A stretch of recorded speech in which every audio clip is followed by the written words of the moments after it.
Jose Rodriguez back again. Oh my God, my Pro 1000 uses a ton of Chroma Optimizer. So does my Pro 10. So does my Pro 300. Of course it does.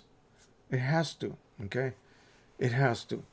Even if you're not printing on glossy, luster, satin, or whatever shiny paper you're using, especially the Burita art papers, they will use Chroma Optimizer. Matte papers. Why would a matte paper use a little bit of Chroma Optimizer? Because if you don't, that channel will clog. So it has to use it. It will not use as high a volume of Chroma Optimizer as when you print, say, on a glossy paper or anything with a shine. But it still has to use some of it because it has to maintain that channel open, okay, and free flowing. Now, you have two choices when you are printing on shiny papers, and you actually tell the driver that you either want an automatic application of CO or full application of CO. I choose full. Oh, but that uses a ton of, yes, it does. Oh, well. If you do not use full, if you use auto, it only applies Chroma Optimizer wherever a droplet of ink is applied.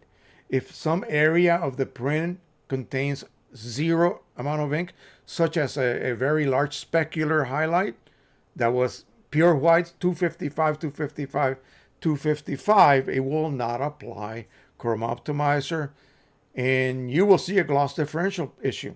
You will. It drives me nuts. I don't want to see that. I want an even application of a bit of gloss over that whole print.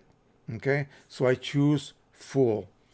That's the reason I do that. And yes, it uses a heck of a lot more Chroma Optimizer. But when I look at my prints, even my borders are the same level of gloss as the rest of the print. Whereas otherwise it would not be. It would stick out like a sore thumb. The printed area would look very glossy, shiny, and the borders might not look as glossy because maybe that paper doesn't have a ton of gloss.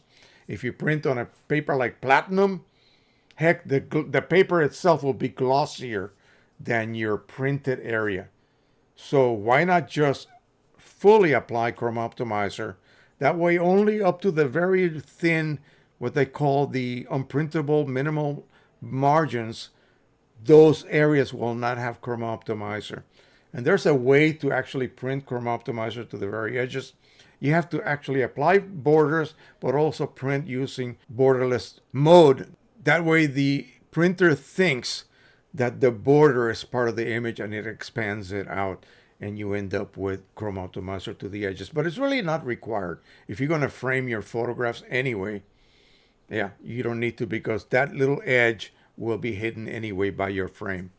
And people that think that glass will eliminate that gloss differential, not really. I can still find it, and it drives me nuts, and it might drive you nuts as well. So just use full application of Chroma Optimizer, and it will eliminate that weird gloss differential issue.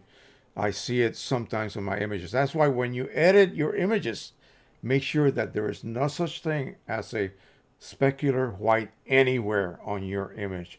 Make darn sure that you have at least either a pure black or just above black, and no pure whites anywhere. You have to be below 255 value, okay? And that will make sure that even the brightest highlights will receive a little bit of ink. If you choose to use auto, okay, and so people may want to do that, it will apply basically a full coat anyway.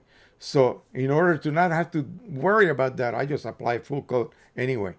Because if you have no specular highlights anywhere, it's going to apply Chroma Optimizer over the entire image when you choose auto, thinking you're going to save on Chroma Optimizer usage. You see, it's kind of counterproductive. It's going to use as much Chroma Optimizer as there is ink on the print.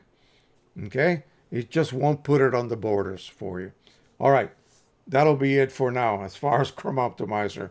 Fortunately, it costs less than the actual color inks themselves, so it's a little bit cheaper. All right, that'll be it for now. Thank you so much once again, and don't forget to subscribe, share, and like, and as always, happy printing, everyone. Bye-bye.